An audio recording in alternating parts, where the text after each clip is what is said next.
insurance policy, what do we pay in premium for Phil? What our estimated cost is. Get me estimates. Those are for those three categories. The employee and spouse, the employee family. What the county's paying to Bill, or is it total? Just one person, doesn't matter, just one, for one person, what does the county pay in those categories annually?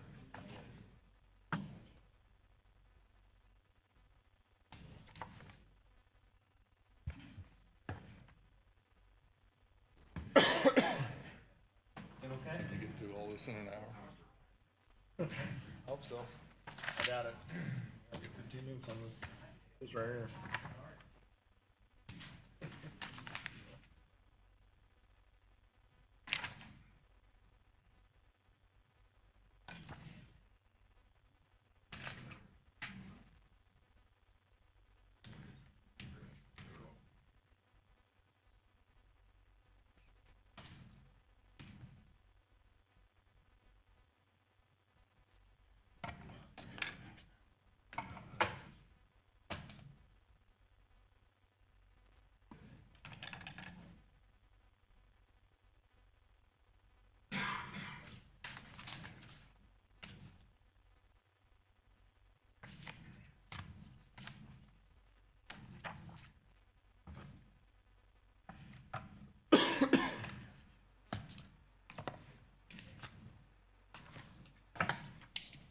Morning, sir.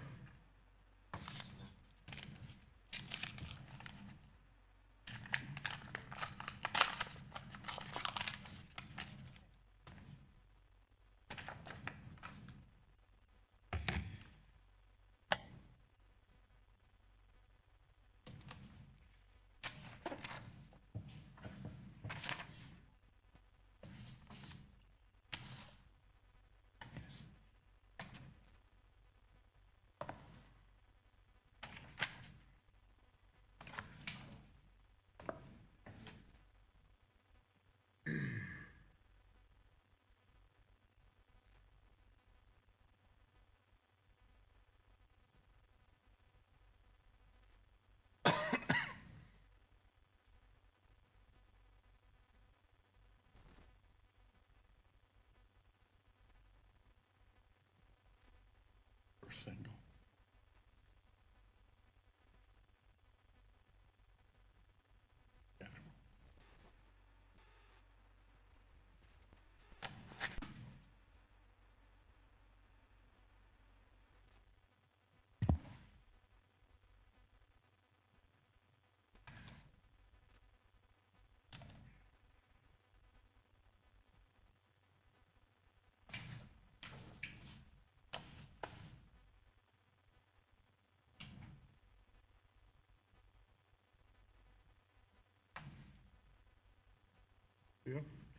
You guys ready? Ready? Do it. All right, we'll go ahead and call the Board of Commissioners meeting to order today, June the 22nd of 2021. I want to welcome everybody this morning. We've got Pat Kelly here this morning with the Church of Christ. Pat, morning. Good morning. Let us pray. Our gracious Heavenly Father, we're thankful for our night's rest. We're thankful for another day. And help us to use it, first of all, and mindful of you and service to you, and be kind and loving to our fellow man. Also, as we gather here today to discuss the business of the county and the city, Father, we pray that you would be with each that have things to talk about, that we will come to a reasoning and of our minds together and understand the problems and come up with the best solution for all, Father.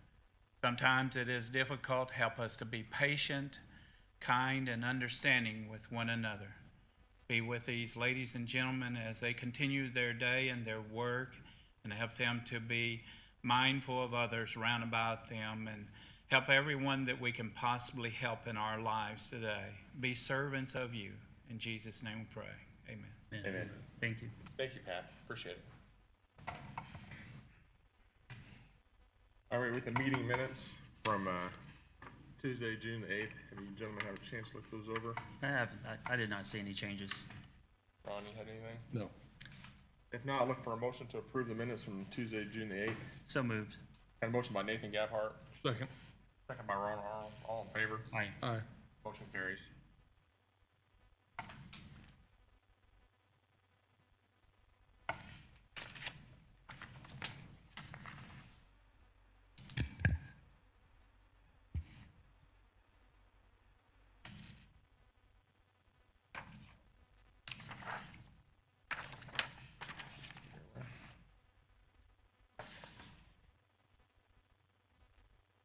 All right, we got a county insurance health update. Paul Williams. Morning, Paul.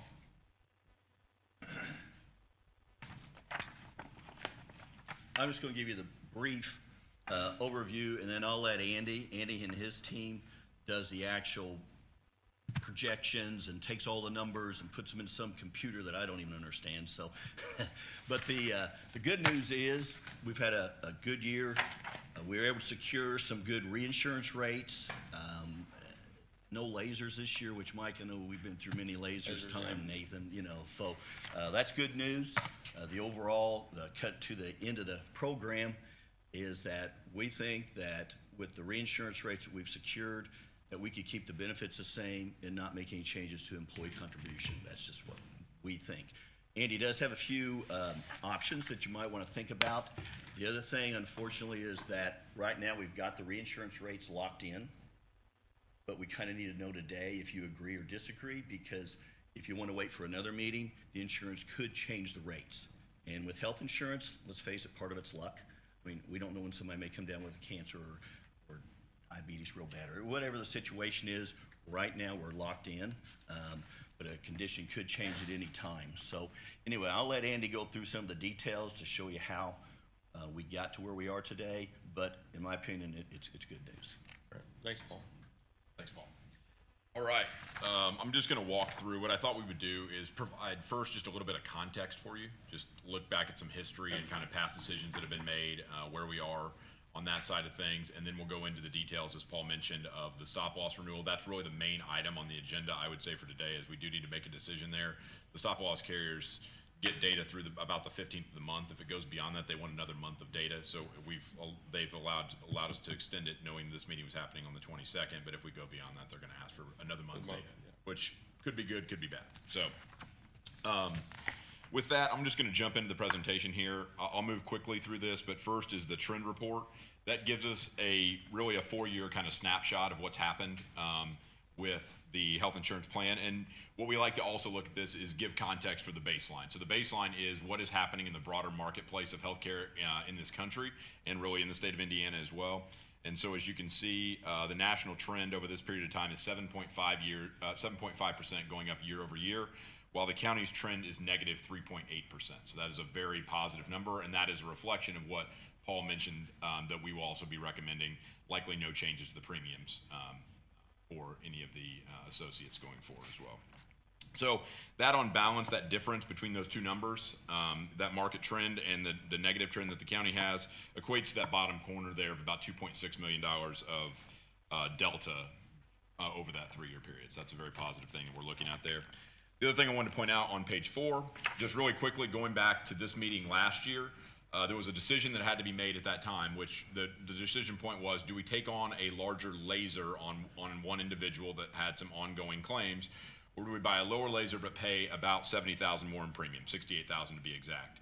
We opted to take the higher laser and to pay lesser premium, and I just wanted to point out that that was the right decision. We ended up saving $68,000 because that member went on to another plan, was no longer eligible for this plan. We kind of knew that. I give Paul a lot of kudos for really working with the family to make sure they were covered properly, and also to the benefit of the county as well. So I just wanted to point that out, that we did end up saving about $68,000 based on the decisions we made last year. And now we're at the point that we've got some decisions for this year, and that's on page 5. I know there's a lot of numbers on this page, but I'm going to focus just in a few areas. Just in quick summary, there's 2 decisions that we have to make here. One is, what is the appropriate stop-loss level for us? Today, the county purchases stop-loss coverage at $75,000 on any person. So the county takes the risk from 1 cent up to $75,000 on every member in the group, so that's employee, spouse, dependent, that are covered under the plan, we're going to give you an option to bump that up to $85,000, and frankly, we're going to recommend that we move it up to $85,000. We'll give you the reasons why we think that makes sense. So that's one decision we have to make. The second decision is, do we want to take one risk out of our plans, which is transplants? So transplants being heart, kidney, lung, liver, cornea, stem cell, all those things would fall under a separate fully insured transplant policy. So we're going to talk about, is that something we would like to purchase or not here. So I'm going to summarize all this. As Paul said, we did get a pretty good renewal all in all. So the first number I'm going to focus on is there's, on revised one, there's a 10% change to just the stop loss premium itself. If we buy, just to stay at the same level that we had. But on the bottom line basis, when we take into account, there's two types of stop loss that we buy in the plan. We buy individual stop loss at $75,000, and then we buy umbrella coverage, where all the claims count toward that amount within the plan as well, which is called aggregate coverage. The aggregate coverage is going down by 2.5%. When we factor in the laser that is going to go away, as we mentioned, we'll have no lasers this year, we actually get to a negative 13% decrease at a maximum risk perspective. So in a worst case scenario, the bottom line, the cost will be going down 13% overall. Then the question is, do we want to buy that transplant coverage or not? So I'm going to bottom line the whole thing. There's a bunch of numbers here, but what it comes down to is it would cost us $18,000 a year to have transplant coverage, and that would be a fully insured benefit. So you're not exposed to $75,000 of risk on those people. It's $1 coverage. An insurance company is going to insure that risk at that point. It's $18,000 is the net difference to do that. You get a reduction in your stop loss premium to do it, but they charge you a premium to do so. So that's the decision point that we have, and I'll leave that to this group to decide whether we think $18,000 is worth that. I would just keep in mind that these are also situations that become lasers in the future. A lot of times people are on a transplant list for a longer period of time. It crosses over a renewal period, and you get a laser on those. So we're also avoiding a potential laser in those situations. The other decision, which I think is a little easier, is moving over to proposed 3. That would get our increase to 1.2% overall. And that is, we would save just north of $50,000 to take on $10,000 of additional risk on each person. On the following page, and I'm going to come back to page 5 here in a second, but on the following page we have the list over the last 4 years of the number of people that have gone over our stop loss level, that 75,000. We have on average had 3.25 people go over that stop loss over that period of time. So by doing so, if we assume this year works the same way those other years have, we would save $17,500 a premium by buying the $85,000 stop loss as opposed to the $75,000 stop loss. So I'm gonna pause there for a minute and just allow for any questions. Covered a lot of ground there. Pretty quick. On your guys's, if we choose to put the transplant in a separate premium, so if one of our employees have to use that, is that another additional deductible on that? No, there's no deductible associated with it. So if a member has that, it's going to be zero deductible for them when they go and use they use the transplant policy. Yep. Good question, Mike.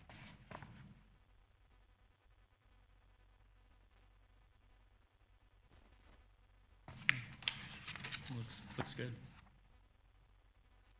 Okay. Yep, sounds good. Okay, great. So that's the stop loss component of it. I'm going to move forward and go to a forecast. So this is our actuarial forecast that our team puts together on page 7. This is assuming if we made no plan changes, we see the $75,000 stop loss. What we would see here, and I want to show you what we're really talking about. Last year at this time, we did the projection. We used 4 years of history to do it. As you saw, we have a declining trend. So our projection last year was that, hey, our cost would be just short of 3.5 million, 3.469. Our actual is trending toward, based on our losses so far through the plan year, to about 2.6 million. And that is before employees' premiums are factored into that. The employees' premiums are just around 300,000 in aggregate that go into that as well. So we're 26% under what we even expected it was going to be. As a result, our projection for this year is down 16.8% on a per employee basis over what we projected it to be for last year. So that's just at a pure budgetary level what we're expecting it to be using that 4 years of history. We would expect that budget number, we would recommend that taking that down by almost 17% based on your previous history. Any questions there? This goes, and so I'm going to jump forward. If we go to the page 8 is just if we jump it up to the 85,000, that takes it down by another kind of point or so if we do that. Again, to go that 85,000 because we have not had the claims that have kicked up to that $85,000 level, so it would create a little additional savings for us, as we had mentioned. Then we have the employee contribution side of things. So again, you'll note on page 9 that we have the projection there, the totals, and then we have that employee contribution amount, which we just have that as a fixed number across the board. As I said, just shy of $300,000, $294,000, which equates to each employee overall paying about $120 per month for the coverage. And that's an aggregate number, not an employee or a family. Just in general, that's what an employee would pay for the plan. So then the total expected cost we would have to the county would be just shy of 2.6 million versus same time last year we would have said that it would have been about 3.2 million. So that is about almost a $600,000 reduction over what the budget was last year. That said, we're trending to run at just shy of 2.3 million. So as a result of that, to Paul's earlier point, we would suggest not making any changes to the employees' premiums based on what we've seen over the history of the last several years. How many do we have on the HSA plan now? Just a handful, Nathan. Just a handful. Like 4 maybe. Is there any thought? I think we increased the HSA contribution last year. We did. Took it 500 and 1,000 for the first time. Yeah. Okay. My councilman, there he is. It could be a consideration to increase the HSA contribution at some point, just to further incentivize people to jump over to the HSA plan. So we don't make that decision today necessarily, but Yep. okay. Yep. Good thought. All right. So like we said at the beginning, the main decision we needed to make here today, we don't necessarily have to make the decision about the premiums. I know you guys have budget things that are coming up, and so that's going to be an important decision to make. But that is not the most timely decision we have to make today. The most timely decision is around the stop loss. So the question again, I'll go back to that page on page 5 and ask the group of is the question of 85,000 versus 75,000 on the stop loss, and then the second is purchasing the transplant coverage or not at a net cost of $17,000 or $18,000, excuse me. Yeah, I mean, both of those sound reasonable to me, especially with our past claims history. I know COVID had kind of depressed the market a little bit, but I mean, we would have seen that in the first 5 months of this year. Correct. So I think both of them I think that's where we need to trend to, yeah. 85,000 in the transplant. Transplant added to it, yeah. Okay. Mm-hmm. You have any thoughts on that, Ron? No, my concern is about the COVID and the impact and the long-term trend lines. But like you said, we've had 5 months that's somewhat normal, Normal back, yeah. so it looks good. Yep. I think the only thing COVID really took out of the equation is probably accidents, maybe. I don't know if it. Yeah, on balance, if we looked at our data across our entire book of business, we saw medical claims went down by about 4% during the COVID world, but RX claims went up. They stayed kind of consistent of growing, and so on balance, it was like a 1% reduction as a result of COVID. Mm-hmm. It sounds good. I would also say I think that's the right decision. That if we look at the nature of your large claims this year, all of them are episodic, like accident type things. Nothing is like an ongoing chronic thing that would tell us, oh gosh, that would give us pause as to raising that stop loss level as well. All right, awesome. Sounds good. Last thing we have on the agenda, and we will not spend much time here, but I wanted to at least introduce it. This is something we've been talking with Patty and Jennifer about. We introduced Steel benefits to them. Steel is basically a benefits enrollment platform, so it would ease administrative burden for Patty and her team. They actually got connected both through us and through Lau and Associates. So they do have a connection with your payroll group today, and so they would work directly with them on these things. They also work with several other counties. On page 15, there's a list of some of the other counties that they work with, as well as the Washington Community Schools and the North Daviess Community School Systems are also customers of Steel benefits. So the cost of the program, if we were to do this, there are different modules to it. Again, I'm going pretty quick through this, but the just base platform for the enrollment technology that would allow the team to no longer have to go key it in every time somebody is added to the plan, changes, open enrollment, that has to go be keyed into a system somewhere. In this case, employees could go self-enroll, or if they're enrolled via like an HR administrator, all the connectivity goes to the carrier, so it doesn't have to be entered in multiple data sets. It allows for some administrative efficiency there as well. And the cost for that part of the program is $7,900. There's a $3,000 cost for the ACA reporting, so there's some reporting requirements that you have via ACA that can be done automatically there. That's $3,000. And then if you wanted to use this on-demand text message system for a multitude, not to be benefit related, it could be other just broad messages you want to get out to the employee base. That's a $6,000 cost. So again, no decision necessary. We didn't expect to have one here today, but wanted to introduce the program to the group, and I think Patty may give you some more context on that at a later date. Actually, on July 22nd, Jennifer and I will be going to Indianapolis to attend their user group meeting, just to view some things on site and talk with other users. So that's the plan right now, to review a little bit more in depth with them. So I guess there'll be an online enrollment for all the employees to get access to their account. Correct. Yep. So, and we know for some employees that's going to be great, and for other employees they're still going to want to, Right.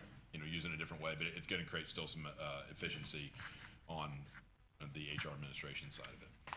As Andy mentioned, we've already been in conversation with our software provider, Lpa, on our payroll system. And so this is an enhancement. It's already, they work together, they partner already. So this would be a direct enhancement that we would just do automatic uploads. And so I think there's a smooth process already in place Kinda for us to step streamline it, into to possibly help with efficiencies in our office. Yeah.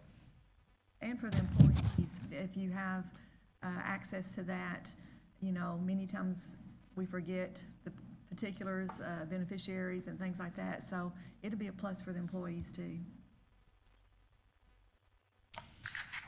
All right. Yeah, sounds good. Thank you, guys. Appreciate it. Yep. Thanks, Andy.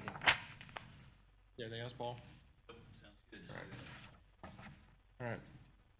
What's your guys' pleasure on these proposals here? Yeah, I'll make a motion to increase the spec deductible to $85,000 and to add the fully insured transplant policy to our plan. Okay, I got a motion by Nathan Gabhart to change the plan to $85,000 and then add the transplant policy for $18,000. I'll second that. Got a second by Ron Arnold. All in favor? Aye. Aye. Motion carries. Thank you, guys. Thanks, gentlemen. Appreciate it. Be safe. Phil?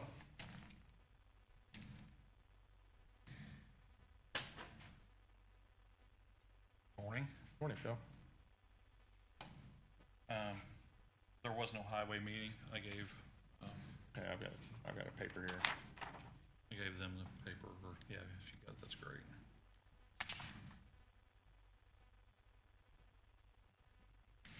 Just an update on our projects. We're moving forward with our finishing our 5-year plan. We've applied stone to 200 North, chlorides down. We'd actually be ready to chip and seal any day here. Continuing to, dust control's all done, all the dust control spots, with the exception of the chip and seal for the dust controls. We do that at the same time we do our maintenance chip and seal here. We've applied millings to 450 East between 100 and the railroad tracks west of the highway department. Applied them to 800 East, finished that yesterday between US 50 and the railroad. They're starting to work on Glendale Road today, north of Glendale. So 850 East, that's from Highway 50 up to the railroad track. yes, Okay. 800 East. 800 East. Yes.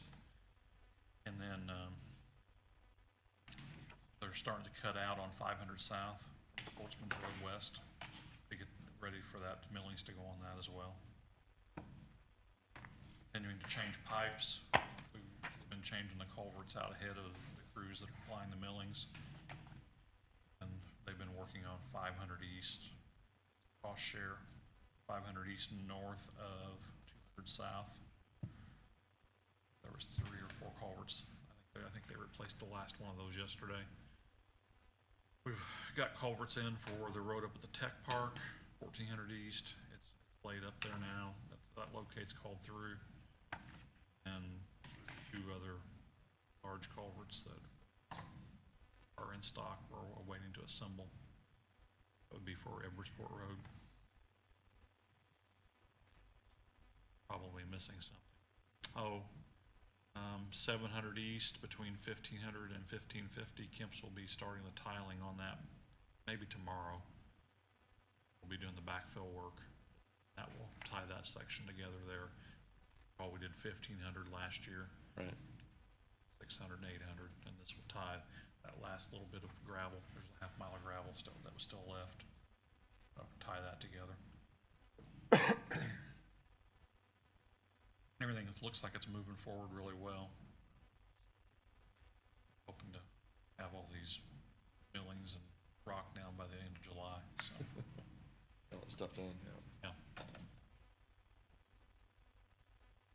Okay, and then the WTH event manager, or do you guys have any questions? Projects? No, it sounds like good. I seen you guys out laying 800 East there the other day. It looked good. Get the fabric down and everything, so. Those millings have went down really well. They first started putting them down, it almost looked like gravel, you know, it looked Yeah. good. Yeah, same down in Glendale. Saw that this morning on my way in. Yeah. Yeah, so some of those were initially, we got a small stockpile at Troy Road and 300 South. Got those at no cost last year, but we'll be using those to begin with at Glendale, and then we'll finish them with some of the ones from the highway department. And everything that's left, we're gonna use on 500 South down there from Sportsman's West. No, just real quick, regarding the dust control, on 950 East there, between 100 and 200 North on Kennelberg Road, and I explained to the caller that, you know, this is phase 5, and this is probably the 15th year or whatever, my 7th year of the dust control and the issues it causes. I told him that we had, we typically define a detour. And if it meets certain criteria, then we would dust control at the approved detour, but we can't dust control every single, branch off of 900 East. So on 950 East, I told him I would just at least bring it for a brief discussion, because I haven't physically been out there. He just called me yesterday.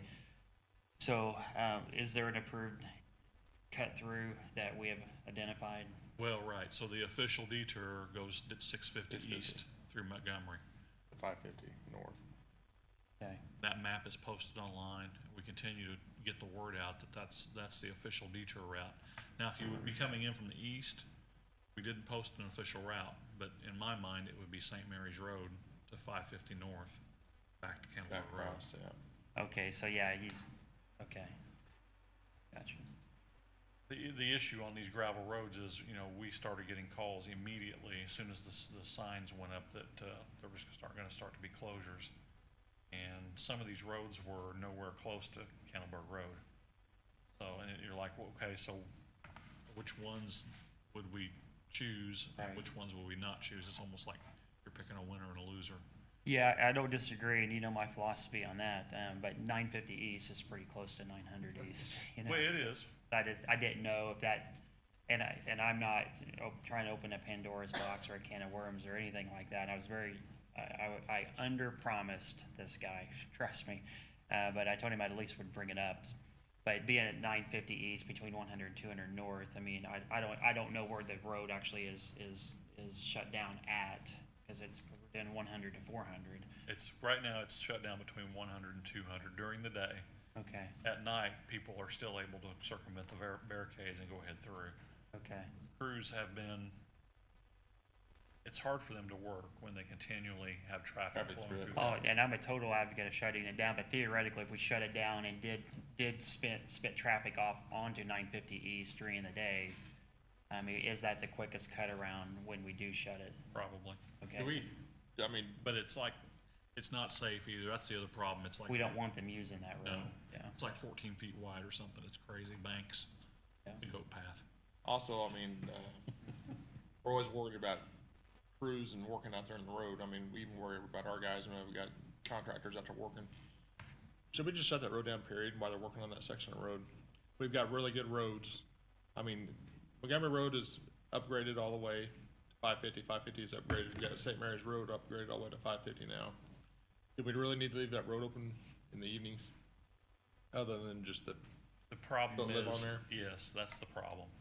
You know, you got multiple houses in there, and that's the event manager software, you know, we're Right. wanting to put the physical closure on the map so people can see, they can get to their house from the north, or they can get to it from the south, but probably not both ways. So, it's a double-edged sword. The other thing too, you know, we've had discussions with the hospital, with the ambulance service in Candleburg, and they use that route like a lot to go northbound. Okay. So, I believe, I mean, and it's in the contract, I mean, it's in the Well, I mean, I contract, the understand local, It always has been the entire time we built that road, I understand, yeah. Yeah, we're almost done. We'll just keep pressing through. I'll just call him and tell him Phil said no and. got that on camera. Excuse me. Yeah, he can go back and see who said no. All right, thank you. All right. Okay, the WTH event manager's contract, you guys had approved this at the last meeting, but we do have the official agreement. Grant's reviewed it, we sent it back with some changes, and I believe they did that, correct, Grant?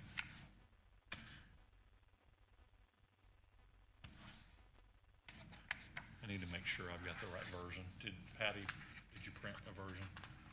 The packet was the letter they sent back where they said fine with. Okay, I'll let you use like to present the contract to the board for signature.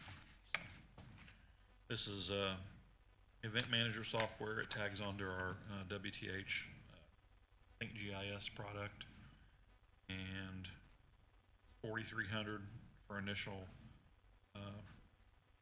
investment, and then $1,700 a year for licensing moving forward. What that gets us, we'll be able to edit on our map, apply real-time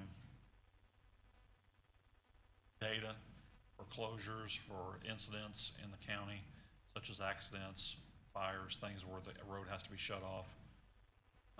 And also since it's real-time, it'll go out on the WTH website. So you'll be able to click on there, and the public will actually be able to see where the closure's at as soon as it's posted. So I think it'll be a really good enhancement. Dispatch will be able to use it too, to post accidents and things like that if they so choose. I believe that's for 3 signatures. Yep, so we got a contract which we've approved, but with changes, the amount of $4,300 for the first year and $1,700 per year after that. You guys have any more questions on that WTH contract? No. If not, look for a motion to approve. So moved. Motion by Nathan Gabhart, Second. second by Ron Arnold, all in favor? Aye. Aye. Motion carries.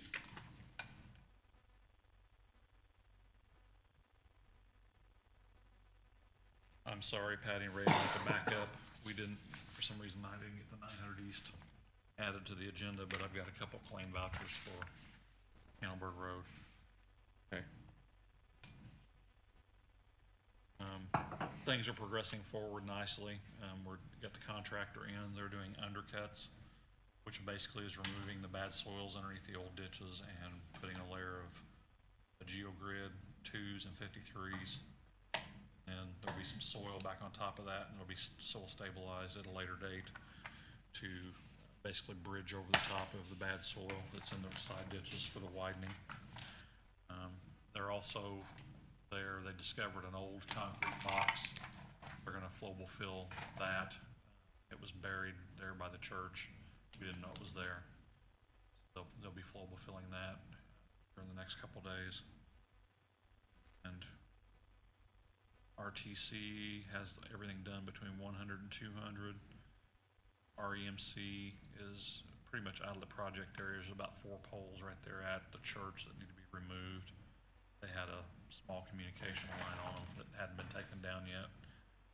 But REMC, for the most part, has got everything done up to north of 200.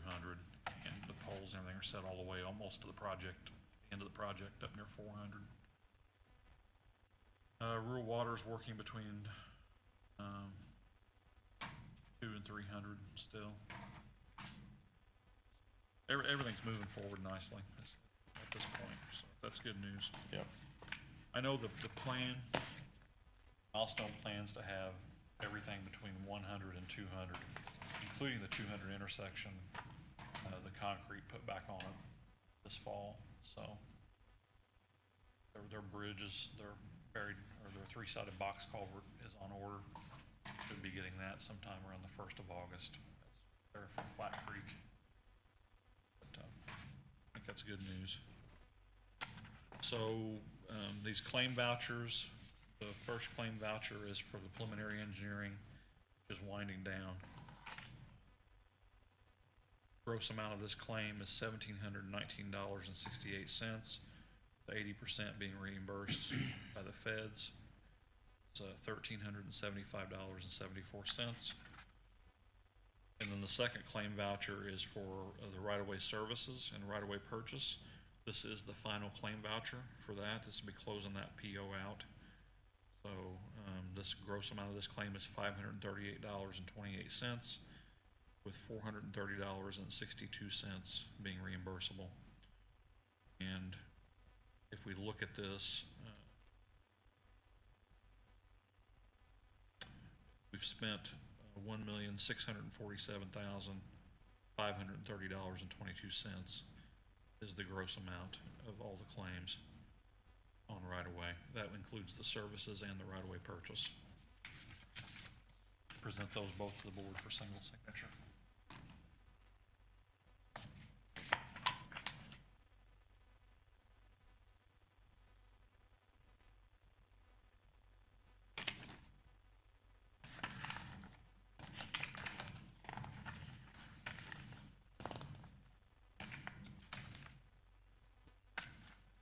All right, I got 2 LPA vouchers here.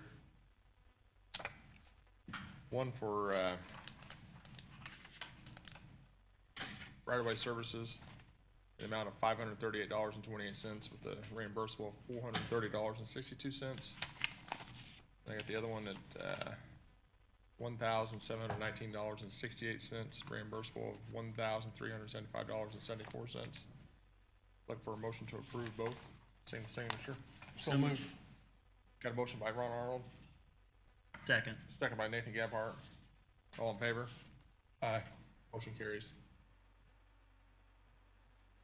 I think Grant has my quotes over there. Got quotes from Washington Chrysler Center and Bill Dobson Ford for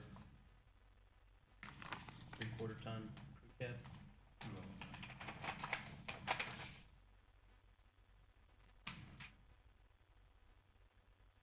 Washington Chrysler.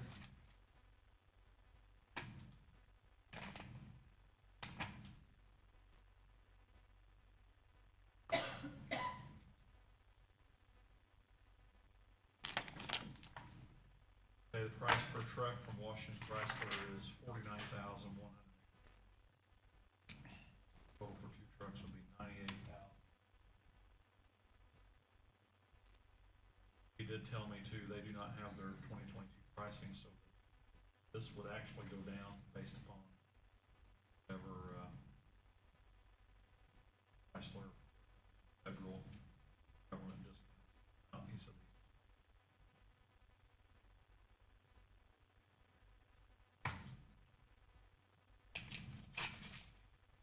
these. And this one's from Dobson Ford.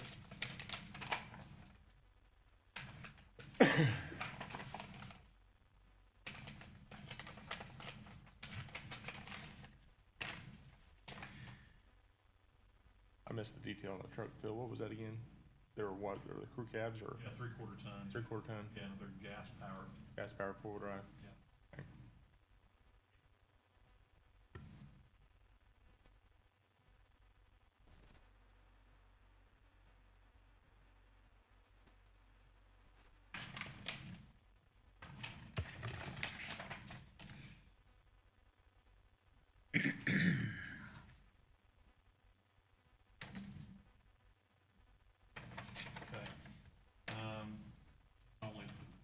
Dobson's only giving the price for one.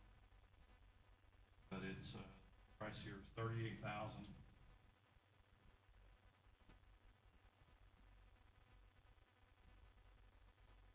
Optional equipment would be box fiber. Platform. $5.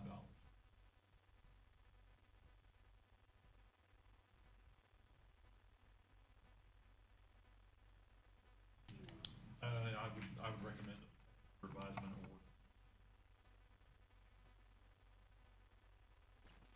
What did, you guys ask for the running boards and then for the toolbox or what? Okay.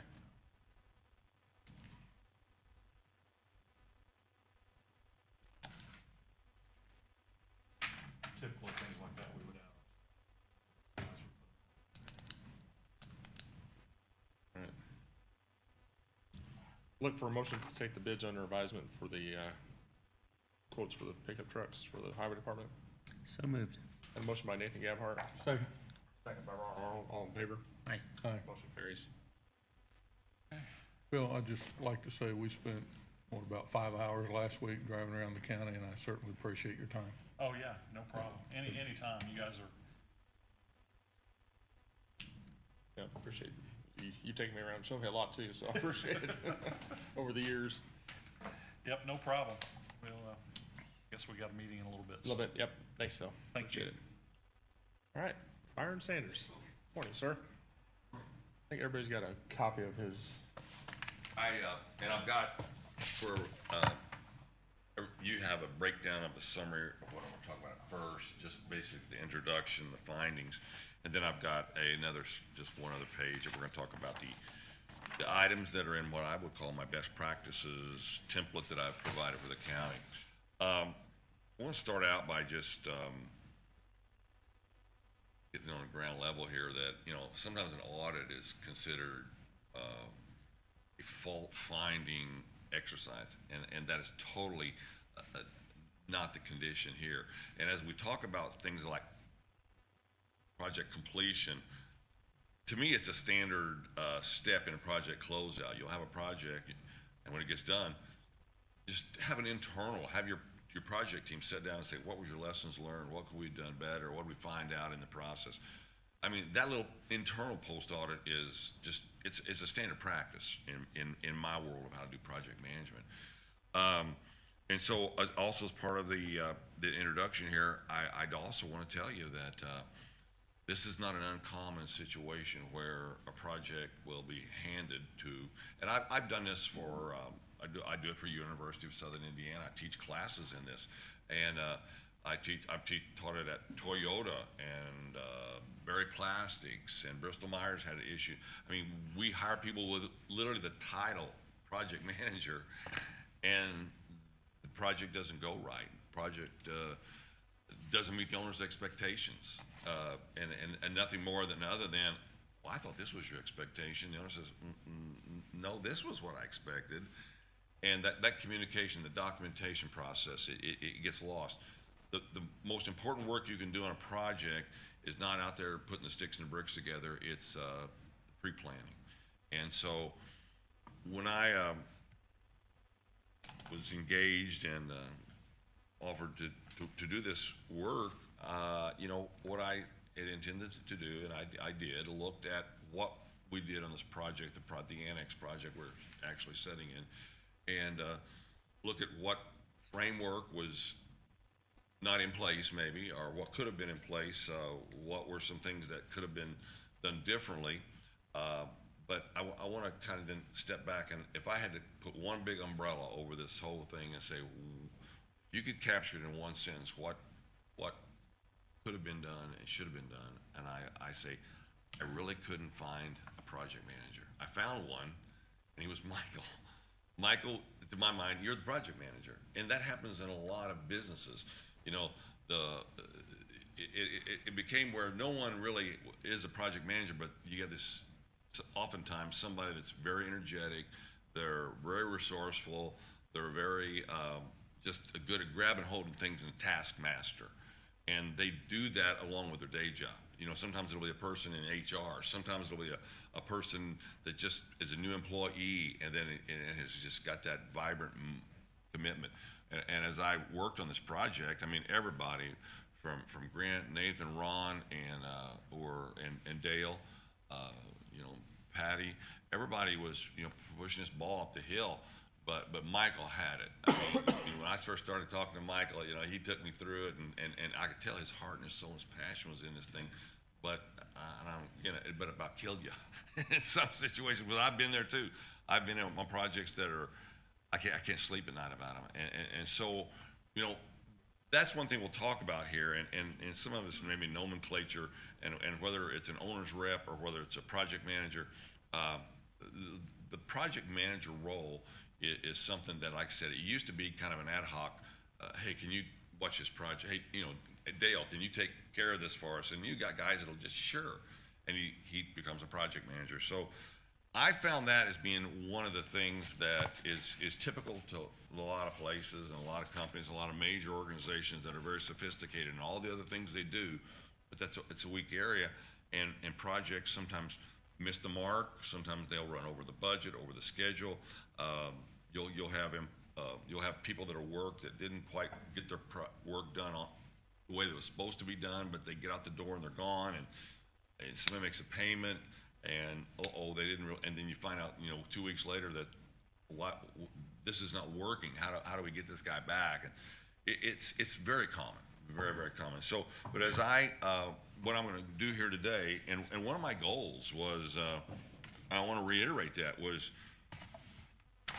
to talk about this project and just say, you know, hey, well, this is just a good example. And I'm sure I could pick any project, but this is a good example of a project. You know, in some situations you're lucky. You know, it's a nice building. You know, we didn't have to go back in an embarrassing situation saying, hey, we're out of funds and we got to go get some more money from another budget. And that's not, luckily we didn't have to borrow that I know of from another bucket of budget dollars. But we finished up in a manner, but just basically as I looked at, and I'm just going to hit this as the, you know, maybe the overall, the executive summary here, is the selection of qualified professional services teams, consultants, and so on. I'm constantly working on projects where we, in other counties, where we didn't go through a qualification process. And, you know, it can be accomplished in many, many ways, you know. And what I've done in my summary, what I call the best practices section here, I put a section 6 in here. They'll talk about that and, you know, the issues that connect qualified firm with performance and how you tie those together. And a lot of these things overlap. You know, once you go through, you know, selecting, establishing a criteria for selection and measuring the people that are under consideration against that, and then you get down to then executing the contract that will make them perform. So what I've done in the book, and we'll kind of flip through this in a little bit here, I've given an Appendix A, which outlines, you know, lots of times, and a great example here would be, I'm going to hire, and sometimes these words are synonymous. I'm going to hire an owner's rep, or I'm going to hire a project manager. Really, it's kind of, it calls a project manager is more the term, but it's kind of become synonymous. But I've given you in section 6, it's a standard, you know, it's almost 50 items of, no, I'm sorry, it's not in section 6, is it? It was the project, it was Appendix A, I'm so sorry. And it's basically the standard expectations for just a standard owner's rep, or as I show you there, project manager. And it goes over what their general services would include, what the owner services would include, cost control aspects of that role, what they do during the bid and the design and the pre-construction, what they do during construction, and what they do as a post-construction. Now, I would not say every time you give this to your project manager that these are what I want you to do, but this is the first pass of, you look at it, and because you won't want all of these activities on all of them, but at least go through them and say, yeah, we need somebody to do this. Yes, we need somebody to do this, and you hand that to them and make sure there's an agreement, and you get this project manager on board, and that qualifies them to your qualification for your expectations and what they're gonna provide mashed together. I've also given you in the, in this, a book, in Appendix B, an example of a pre-qualification questionnaire. Like when we start out with a project, you know, and we're interviewing maybe architects, or we're interviewing, you know, that's a good example, or construction managers. You know, here are some questions that you would ask, and I've given you an example of that. I've given you formal RFP proposal that I've used in the past, and you can word it the way you want to do it, even for what project you want. But these are kind of some of the basic tools that I use, and I've, you know, extended those and implemented them at other larger companies to basically the pre-qualification process is a very, very important thing. And again, I go back to most important work you can do on a project is the front end work, and the rest of it will go easy. The other thing that I see many, many times, and this was one situation, was selecting the right team at the right time. And there's a section 8 in the book here. I'm gonna go through this, but in section 8, there's like 10 questions before the project even starts. You know, what's the purpose of the project? Whom do you need to involve? What results will your project produce? What constraints must you satisfy? What assumptions are you making on the project? What work has to be done? When does each activity start and end? And who will perform the work? You know, do you need an owner's rep? Do you need an AE firm? Do you need surveyors? You determine these people that you will need, and then you move right to a qualification for purpose. What other resources do I need? And then what can go wrong? Those are 10 questions that when you start a project, you look at those kind of things, and bringing the right people on at the right time. I think one of the things, and when I did, part of my role here was to do interviews and such, and again, I wanted to use the word owner's rep with project manager. Mike Shopper, I've talked to him, and you know, Mike Shopper came on, and he was a taskmaster. You know, here's what and his contract was, I'll provide owner's rep services, and he just did what you told him to do, and he did, I think, an aggressive, try to get it done job as he should. If he would, and I know Mike personally, and Mike's been very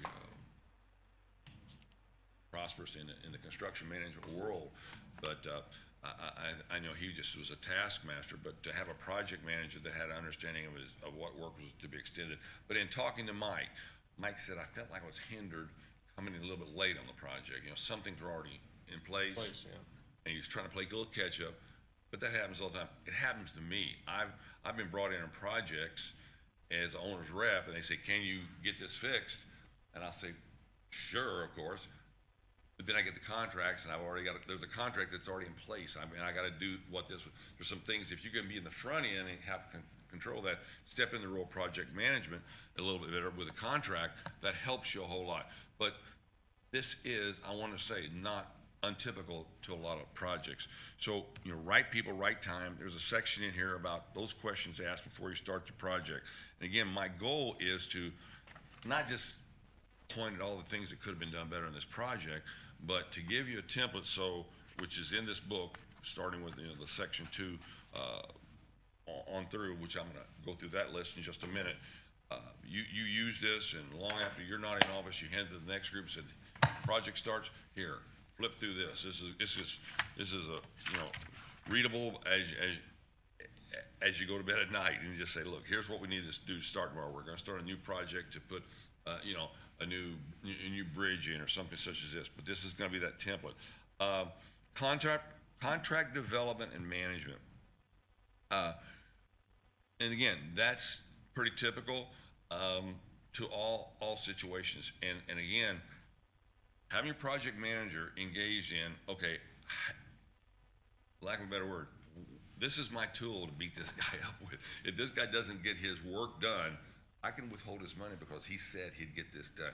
And if you got your owner's rep, your project manager on the front end doing that, working with whomever to develop the contract, it helps them understand that tool to get it done at the very end and make sure that everything is completed, because that's part of project closeout, is make sure all the contracts have met their terms and agreements.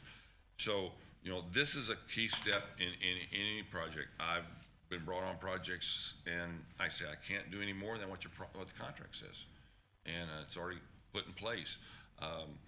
And that's very difficult, but oftentimes you get, and as I've seen on this project, you have had some contractors, so specifically some local contractors that want to keep working here, and they want to fix anything that might have been misunderstood, or they didn't know this was what their responsibilities was.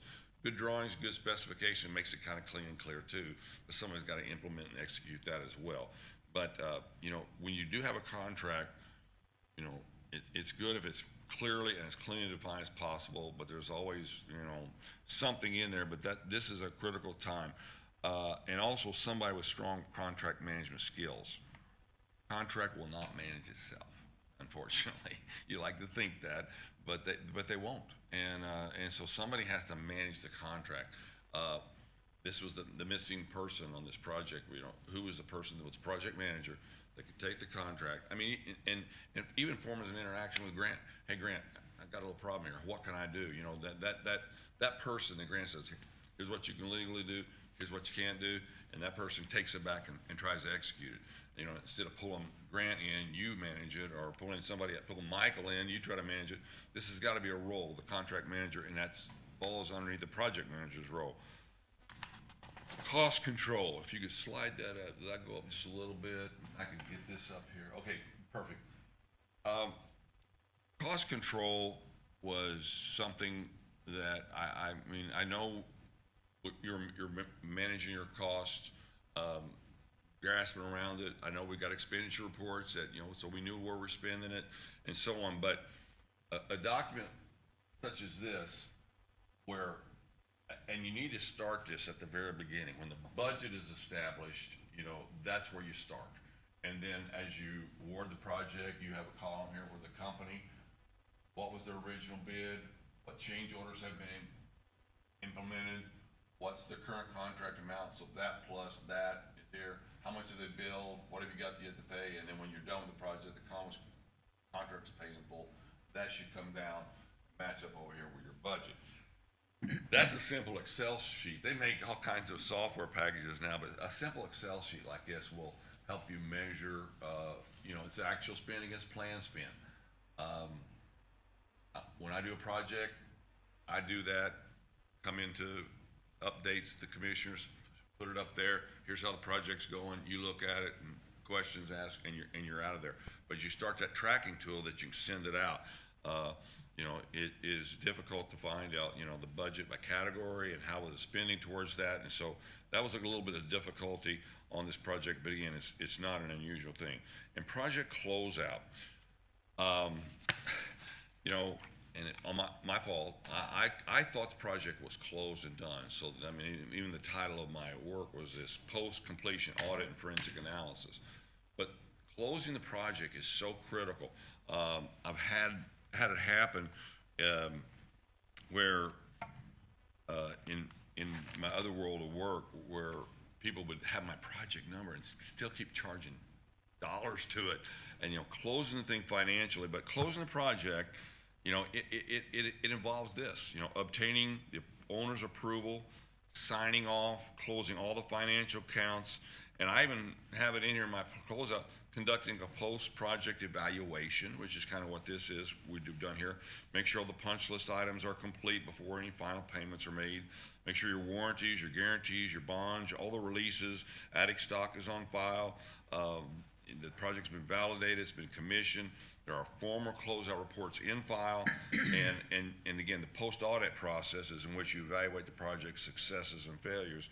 And you lay that groundwork at the beginning of your project, and you say, listen, throughout the project, keep a note in file, hey, this is something that could have been done better. And then when you're done with the project, you sit down and you bring the people that were involved in the project and say, let's go over our notes. Yeah, way back at the very beginning, here was something we would have learned from that. But now if we'll put up the next slide.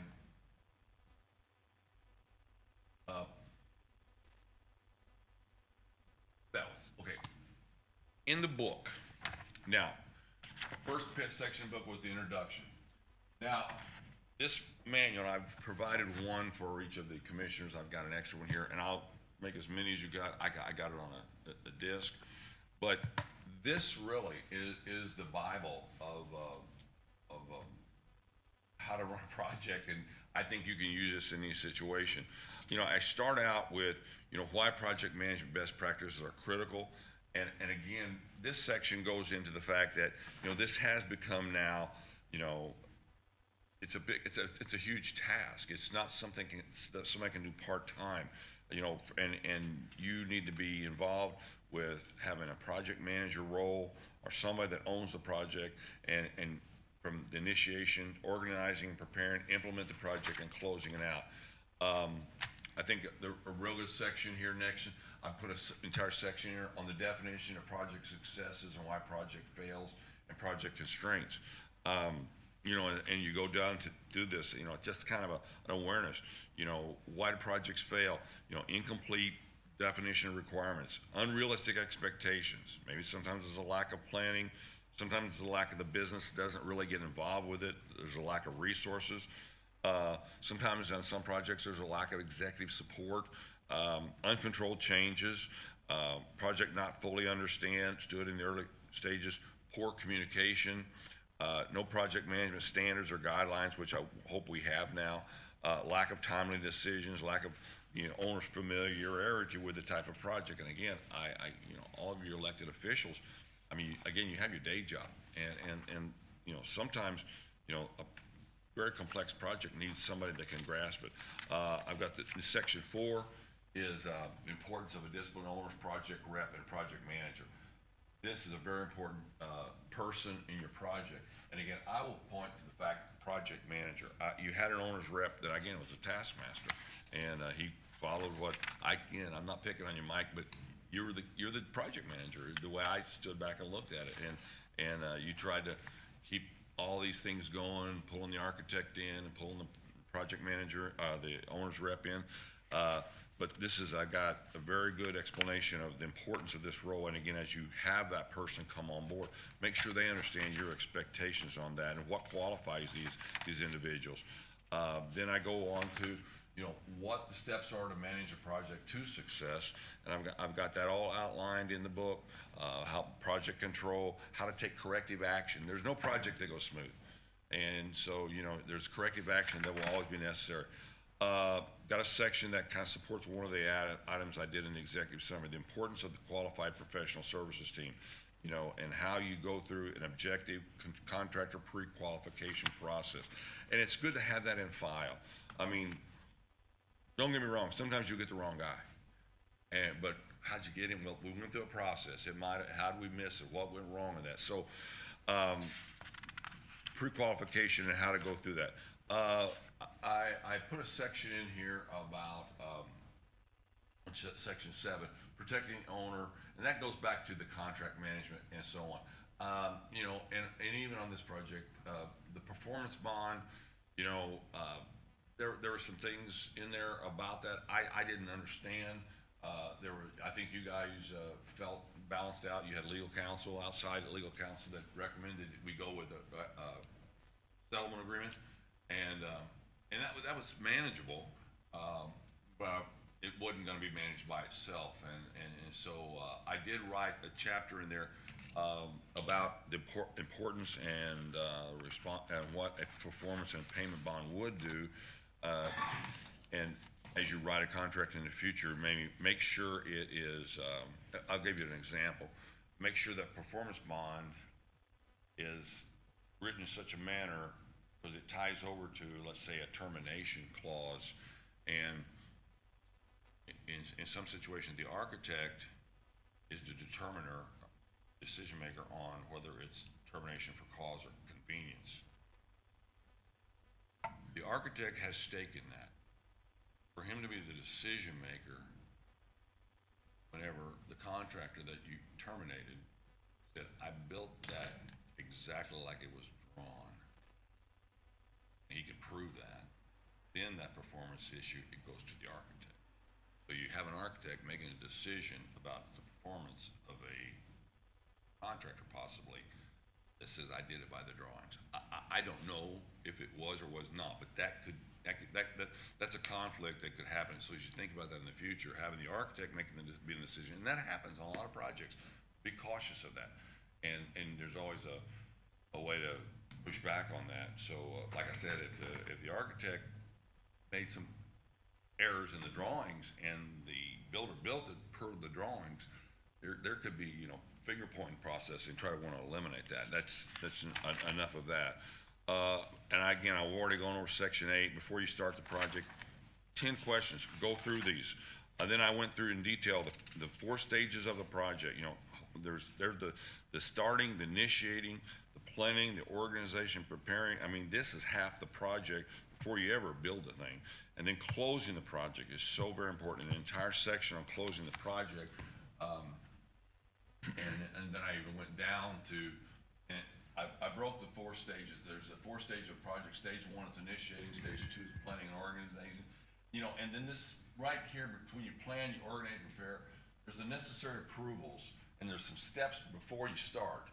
And make sure you almost take a pause and a deep breath before you start executing and implementing. Make sure one more time what you're gonna do is what you plan to do and what you wanna do, and nothing has changed. And then executing and implementing, I've got a whole entire section how your project manager should follow, and you can have a like-minded presence of understanding this is what they're doing, as you've already said. And then there's an entire section on close out the project, checklist after checklist of things that need to be done. And if you wait till the end of the project to think about closing it, it's too late. You need to start thinking about closing it at the very beginning. Like I say, we're gonna close this project someday, so I want everybody on my team here, keep a note. What could we have done better? Because you'll forget about it at the end. You'll be scurrying around trying to get information. So closing the project's not a milestone. It's an activity. This is a full-fledged activity. It's not just okay, the project's done on April the 30th, 2021, and we're done. Change management. We've got an entire section on change management. Changes can eat you alive. And if you start scope creep and things like that happen. So that's another significant element in project control is how to manage change. So I've taken that, and it's probably, I try to make things as readable as possible. I know I'm a little long-winded sometimes in my emails, and I apologize for that, but this is an entire section of probably about 30-some odd pages that I think this is of what I've done. I hope it's the most valuable because you'll get a lot of payback on this on other projects. Projects will run, you guys will sleep easier, and you'll know, hey, this is it. We're all on the same page, we're marching together, and you can hand this to somebody and you don't have to run the project like it ended up. But listen, I want to make sure that everybody understands that this is not an indictment against this project being a disaster, but all projects have these problems and they won't manage themselves. And county after county, I'm working with and trying to help them just do it better. I'm working on in Gibson County right now. They started a project, worked 2 years on it, and then ended up firing the architect, and now we're starting all over. And we're working under a class action settlement agreement with the federal courts that we don't get it done in a certain amount of time, there's gonna be some huge penalties come on. And so, not unusual, guys. I can tell you a story much worse than any story you would wanna think, but I appreciate the opportunity. And I'd be glad to answer questions now, or I'll be glad to come back for a follow-up session if you wanna sit down and just kind of go over some of the details of this, but I appreciate so much. I sure appreciate it, I Brian. know I've been annoying sometimes, but It's all been good. you guys have worked very well, and I appreciate it. Any Appreciate questions right now? Or I'll be glad to come back and let you digest some of this, and Yeah. we can sit down and have a call. Sounds good. Okay, guys. I feel that we should have Byron come back and maybe in an executive session. When I look at page 2 of his findings and they talk about, in the contract, the architect's contract, there's some glaring errors, exhibits, schedule, and budget that he still can't find. And to me, that's unacceptable. And some of the contracts were written that I've reviewed and I've been involved in projects are, to me, unacceptable. So I think there's some things that we need to discuss in an executive session to decide whether we want to take further litigation and then evaluate some county employees. Yeah, for the sake of time, I mean, having lived through this for 2 years, obviously, hindsight's 20/20, and mitigating the issues we mitigated over that 2-year period. No matter what parties we would have had around the table, the outcome, I think, was optimal. If there's any issues that we see, I mean, I would just suggest, for the sake of time, if Ron and you wanted to dive into those like we discussed at the last executive meeting, I'm definitely am wide open to hear those. But as far as scheduling another meeting on top of the other meeting, on top of the other meeting, I'm kind of done with meetings. If there's any points of litigation, we've already discussed those at the last executive meeting. So if there's any other points we missed, by all means, send those our way, and we'll proceed forward accordingly. But Well, I'd like to be an official action in executive session, and if you don't want to participate, that's fine. Michael, I hope you would. Well, we could look at this. If you want to talk to Byron and then go through it, and then if we decide that it needs to be an executive session, we will have one then. oh, absolutely. If there's anything that's substantiative, an executive session is fine. But to go and find, gotcha stuff, yeah, I got too many other things to do. It's not gouchy stuff. It's what was the real budget? Yes. What should have the project came in under? Why wasn't the performance bond issued? And what were the conflicts of interest between the parties that were running the project that were the big benefactors of the payments? It sounds like you've already got a lot of ideas, so if you guys want to get together and send those to Michael and myself, then we'll determine if an executive session's appropriate. And I've done a follow-up with the architect. He answers some of the questions that I formally look at it.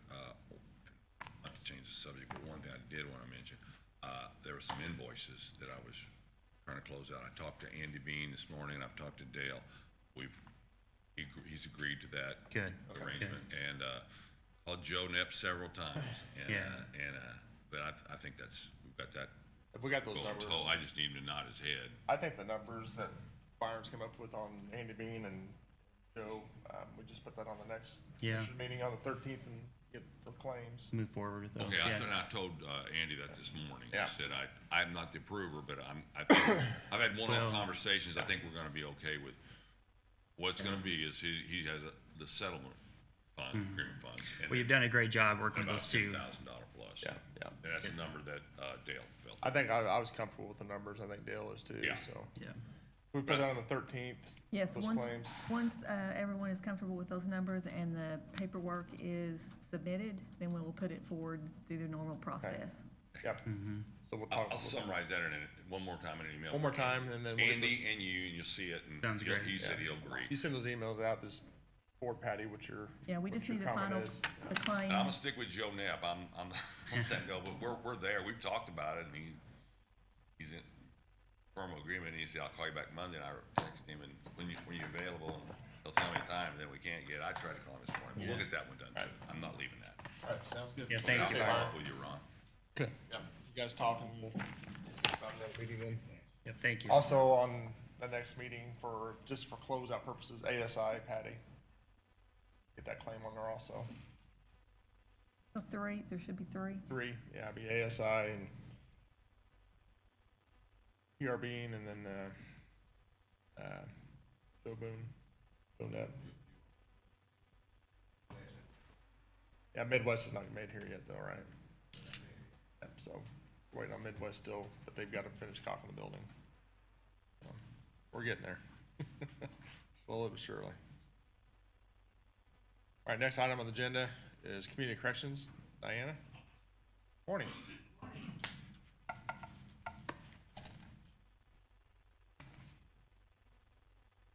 It is our annual grant renewal proposal that we've submitted. Patty just a few weeks ago signed our 6-month extension for the remainder of 2021, so that will begin July 1. This is for January 1 of 2022 to the end of 22. You all should have gotten the budgets and the proposal.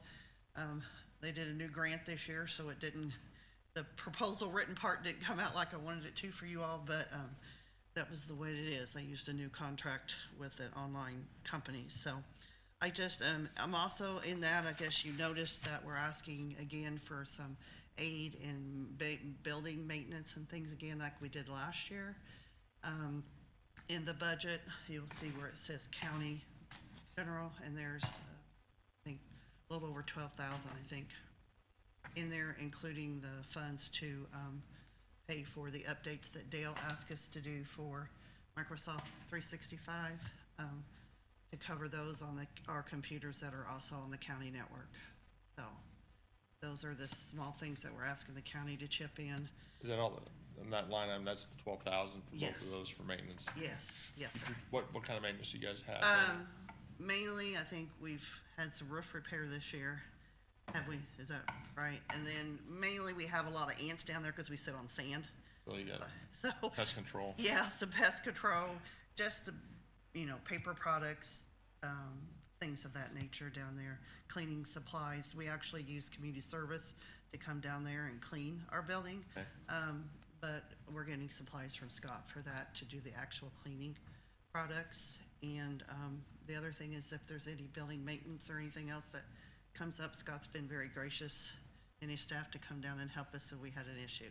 Changing light bulbs, things of that nature that were gone out that we could replace, and updated those to LED type fixtures. And so as we move forward in that building. So, yeah. So I'm here today to ask for you guys to approve that budget and to approve the submission of the grant application. It's due July 9th. This was the meeting. They gave it to a short notice, try to get it done and try to get it here and then get it back to them by July 9th and fit in your schedule. So that's why I'm here today. You guys have any questions for Diana? I believe so. Ron? Okay, you got a grant application here, $290,424 for community corrections, and then she's also got her budget outlined in there, so I need approval for both. So moved. Got a motion by Nathan Gabhart, Second. second by Ron Aron, all in favor? Aye. Motion carries. I have a couple of forms I need you guys to sign. Yep. Also, anytime come down and see what we do. It's probably also in the paper that we got some additional grant funding from other sources to help supplement our peer recovery program. And excited about the opportunities that we can provide for individuals within the system. Yeah. So, and hopefully outside the system, dealing with some.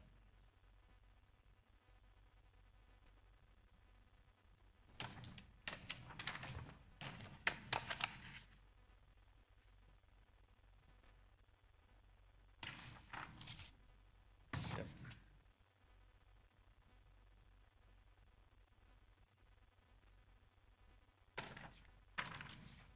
I'm There. gonna copy these for. All right, thanks a lot. Appreciate it. All right, we got Justice Partners Addiction Response Grant. Laura, morning.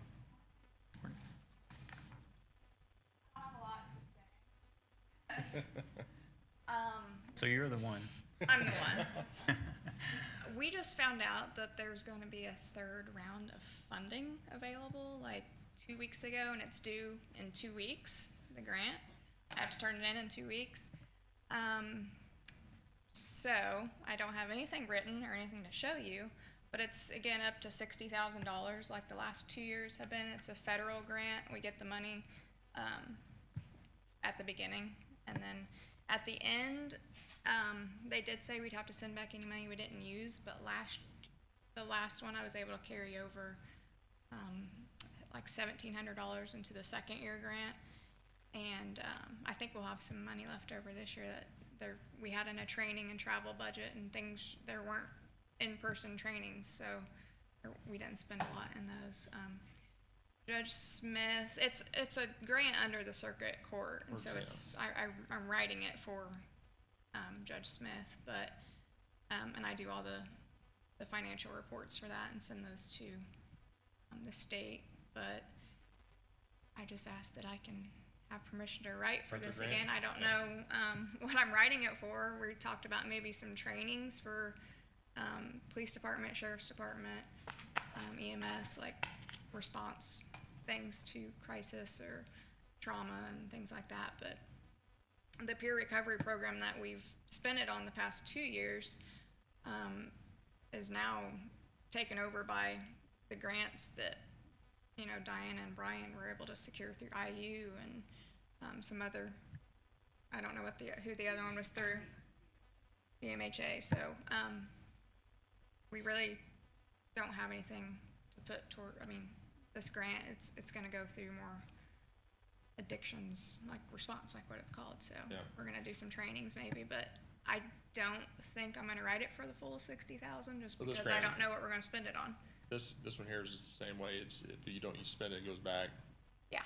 Okay. I mean, we were able to carry over last year into the $2. second year, but we were only expecting 2 years of funding anyways, and we just found out I don't think a lot of counties used it, so there was extra for, Extra monies. yeah. So if we don't use it, we'll just send it back, but, the auditor's office we talked several times about the account and everything, and it's set up like perfectly now. It's like, it's good, so, I mean, I think, right, Patty? Is it okay? How we have it? Federal grants are pretty strict, and so this is just the initial step that we always ask, is that if anyone is gonna write for a grant, they come and ask permission Right. from the commissioners, so she's following our procedure, step one. Yep. Gentlemen, have any questions for Lauren? No. Nope. Okay. Okay, so look for a motion to approve the grant for $60,000 for Justice Partners Addiction Response. Yes, so moved. Got a motion by Nathan Gabhart, Second. second by Ron Aurel. All in favor? Aye. Aye. Motion carries. Thank you. Thank you. Appreciate it.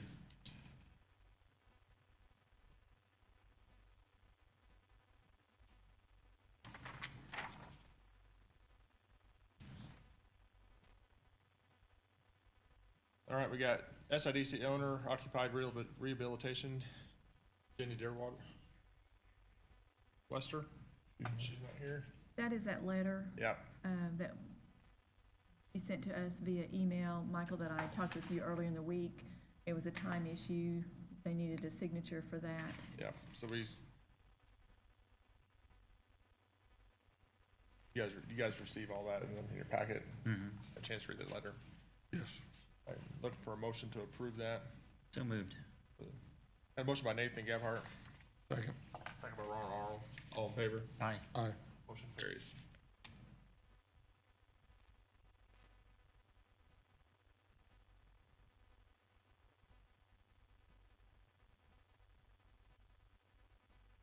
SIDC COVID grant closeout.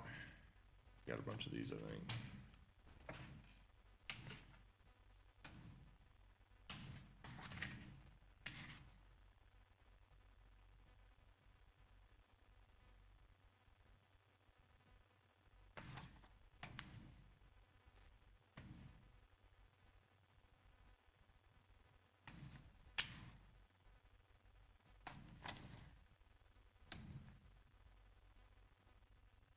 Okay, the last grant was, original grant, 160,000, last approved was 160,000. This would be for the, COVID grant closeout. Looking for a motion to approve. So moved.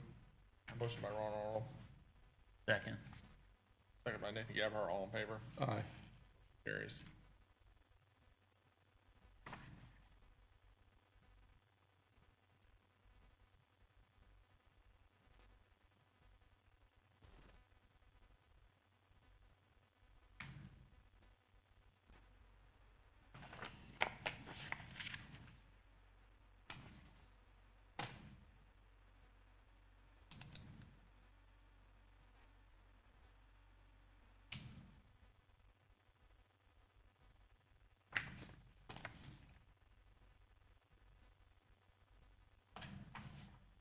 All right, SIDC draw 6 COVID grant.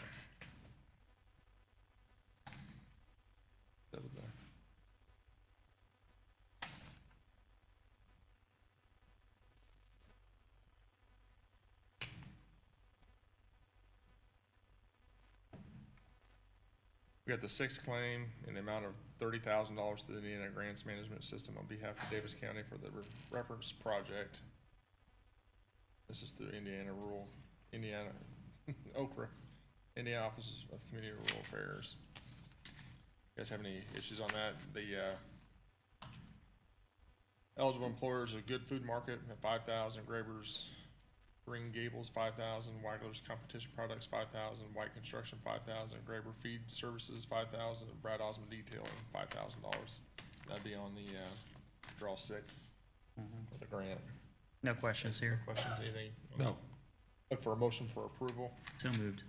Got a motion by Nathan Gabhart, Second. second by Ron Aron. All in favor? Aye. Aye. Motion carries.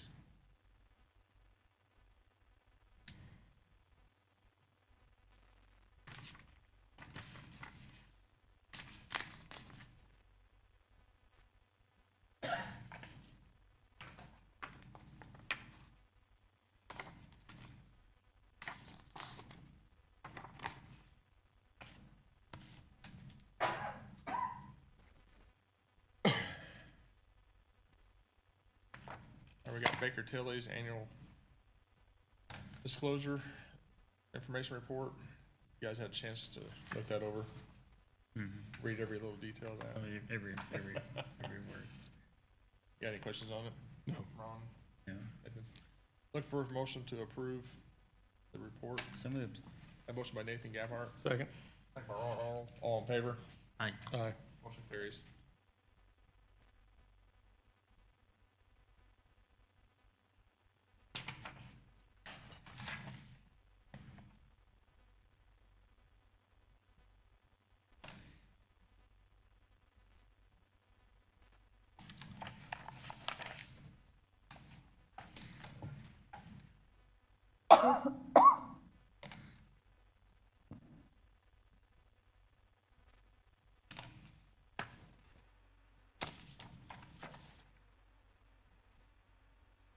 All right, SIDC print invoice. Scott, if you want to come up here, but I initiated this for Scott. This is for the annex. We've had, when we first opened, we had trouble with signage. Issues real bad, people trying to find the way in. The signage we had wasn't working. So we done a lot of signs out front on the doors.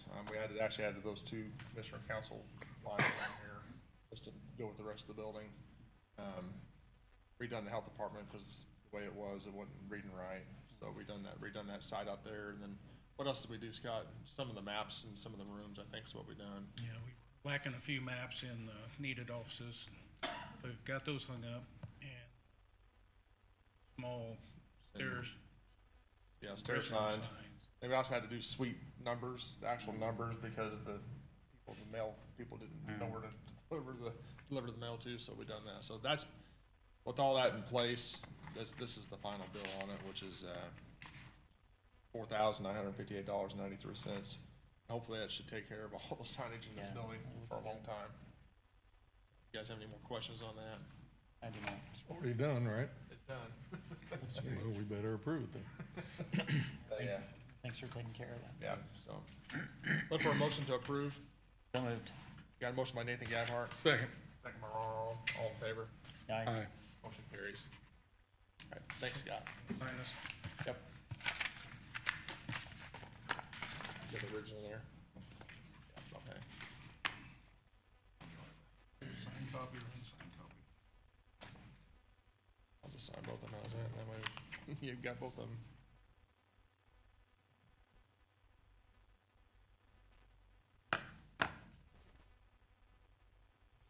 Pest spray estimates, do you guys want to hear that? Wait on it. Now, for time today, we'll move on until the next meeting, bring it back to the next meeting, get it on the next meeting. All right. That was, there you go. Thank you. Thanks, Scott. All right, Central Dispatch, I'll turn this over to Nathan. Yes, okay, we are ready. We are ready for a decision here on Central Dispatch. So Councilman Tony Duncan, Mike Sprinkle, and Matt Meredith and I have been meeting and interacting really on a weekly, bi-weekly basis. We've met obviously with Gary, Steve, Scott as well. That's really the main team on the county side, I would say, that's been really shepherding this forward. Been meeting with Mayor Rhodes and Councilman Brown on the 14th of June. Last Monday, we met with the mayor and just basically make sure we're on the same page. So basically where we're at is there's a general consensus to move forward on this central dispatch. House it in the jail. There's a facility, the room there in the jail that's that the team feels would be the best appropriate space. So basically where we're at, just from a high level, and I recapped the bullet points and sent those out to everybody. But from a high level, we would use up to $250,000 of E911 funds to fund central dispatch, and then we would cost share at 65-35% after the first 250 is taken. It's anticipated the overall budget will be $1.1 million. Sheriff Allison's working on that now. So our costs would go up marginally for the county with that cost structure. That 65-35 split would be ongoing. The theory would be that we would basically incorporate all the team initially, and then just through attrition and retirements and so forth, that a couple of FTEs would fall off over time. So Wouldn't replace those, right? and we would not replace those. So would that bring that budget down in time, maybe, if the, Oh, other than inflation, right? with 2 FTEs, we're probably looking $150,000-$200,000 by the time you add everything onto it. So if you, we didn't do all the trends, if you kept everything the same and just did your 5 to 6% trend every single year, I mean, 5-6 years from now, we're spending $1.4 million collectively, whereas we feel it's going to be probably 1.1-1.2. Cost savings was obviously the cherry on top, but it was really not factored into any of these decisions. The quality of the product that's going to be there by having a central dispatch. If you live in the city of Washington and you use a cell phone, right now it goes to the sheriff's department and then it's routed back to the city. So the efficiency is going to really be there. But from a high level, the 65-25, we would add 2 city representatives to your E911 board. It's already written in the ordinance that way. It'd be basically the city fire chief and the city police chief, as long as the mayor wants them. The mayor, that's how it was written, and the mayor certainly wanted it to be that way as well. All current staff would be eligible for employment. All perf transfers over, so there's no abrasion there. A central dispatch finance board would be established that would consist of 3 people. The mayor, a county council member, and a county commissioner. It'd be a 3-person board that would be approving all the finances of the dispatch. We would take the existing E911 board and basically just give them the responsibility of the governance over the central dispatch. And this governance board would be the one that would be hiring and firing the director of the dispatch. And we could keep our existing 911 board that we have for the fund in place and just give them those added responsibilities. So it'd be a 7-person board with 2 city representatives. We would, city and the county would each fund up to $150,000 each for a total of $300,000 for a startup cost. Obviously, we'd fund that as we went. If we come in under that, then obviously we would not fund the entire amount. Let me see here. The current $75,000 that the city and county each receive from E911 would obviously go away. The budgetary go live would be January 1st, 2022. However, the goal would be to have it operational in 4th quarter.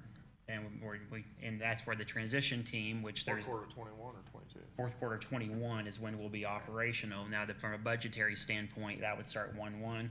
Yeah. So the timing of it would just depend on when we get the office set up. We may have, parallel systems going, redundant systems going. The transition team, which then was Steve and a lot of the actual operators are going to be involved on the actual transition team. They've already spent time at each other's dispatch.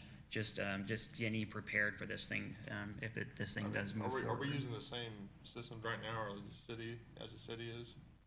We are? Okay. Both on Spillman. They use them different ways, but they're getting the particulars worked out okay. on exactly how they're using them. So far, I haven't heard any sort of issues or anything come out of those meetings. Your last update looked like everything was going well. Yep. So basically, we're at a point now where I've tried to keep the commissioners and everyone on the county side involved and up to date on every meeting we've had. We have a commissioners meeting today. The council has a meeting. City council is on 6/28, which is Monday, and then the county council is on 7/14. So basically, there's kind of a domino effect here. So basically, I guess I'll stop there and see if there's any questions. Yeah, the only question I got, You said you have a financial portion of that board somewhere, like, but the county employees and the city employees, are they gonna get paid the same, or? Yeah, so the finance board, basically, that's what we'll work on the finance board, assuming that, depending on who we appoint. I'm trying to get, if we're gonna finally get to a point that it's all one cohesive thing, we gotta make sure employees are treated fairly. 100%. So that will all be responsibilities of the governance board, and the finance board will hammer all that out. Then the county council would approve any sort of increase. Obviously, we want to make this as win-win. We don't have the attitude of, okay, we're going to go to the lowest dollar amount, and we don't necessarily have the attitude that we're going to match the highest salary. But we're certainly going to try to come. There's only a $2 an hour gap is what we're looking at on some of these. So it's not a ton of money, especially with the type of job that they do. But so after this meeting, depending on what the commissioners decide, then the finance board and the finance board would then convene and start looking at the salaries, hammering that out, and then Gary could finalize his budget. So, but it'd be a county department. Right. And then the governance board would be 7 members, 5 would be appointed from the county, 2 from the city. Sounds good. You got anything on that, Tony? I mean, it seems like everything's gone fairly smoothly. I mean, we've had questions back and forth. The main thing is, everybody's on the same Why don't you page. come up here? Sorry.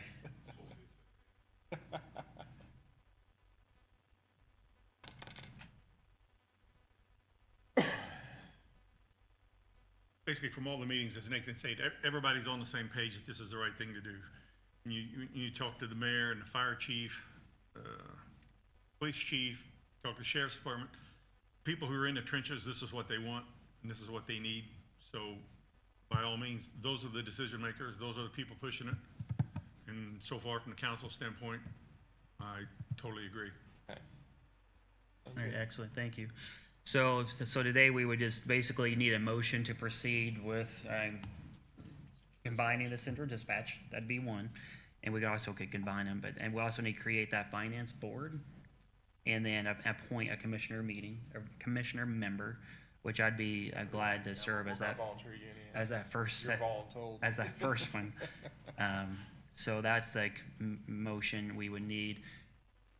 And then just to kind of park that for a second, then what would happen, would engage both of the attorneys, they'd create the interlocal agreement, Right. and which we have copies from several other counties. But then they would get through their memorandums of understanding on how all the funding works, but we've got several other counties to model off of. So the motion today is to move forward with central dispatch and to create finance, and then I would volunteer to serve on that.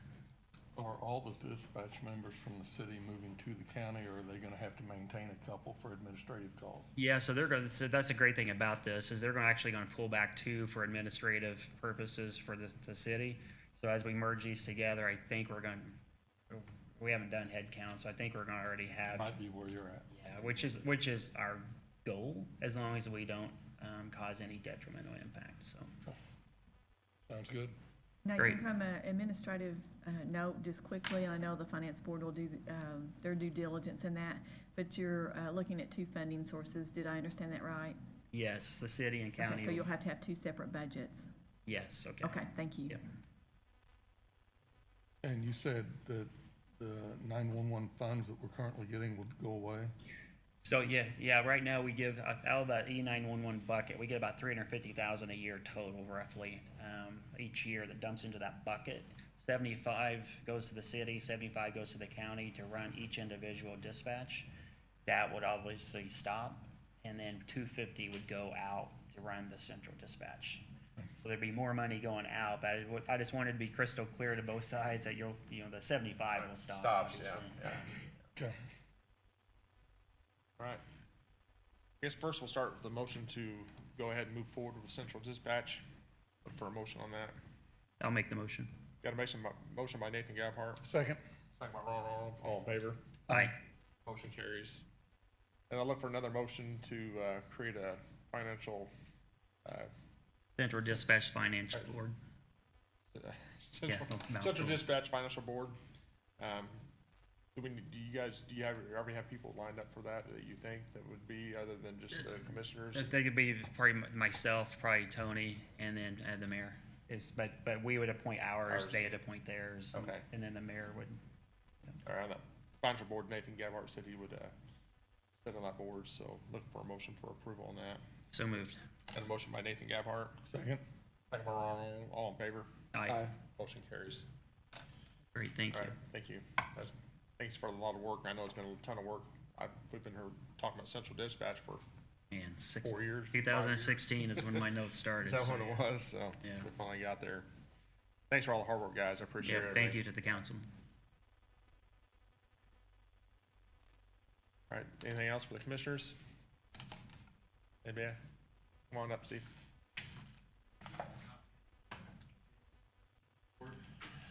Yeah, I did see that. I heard that. I heard that on the radio. Go ahead and stand up there and tell us a little bit. We have a well-managed and maintained facility, everything checked out okay. But the sheriff, he's out in Arizona this week attending the National Sheriff's Convention. Sure you each Yeah, get a report. I hadn't seen the report yet, but I did hear it on the radio, so it made it to the media, so. Yep. Good job for what you guys are doing. I appreciate All everything. right, thank you. Thanks, appreciate it. Anything else from anybody? Nope, it's good. If not, look for a motion to pay payroll, pay claims, and adjournment. Motion by Nathan Gabhart, Second. second by Ronald, all in favor? Aye. Aye. Motion carries. Thanks, everyone. Thanks for coming today.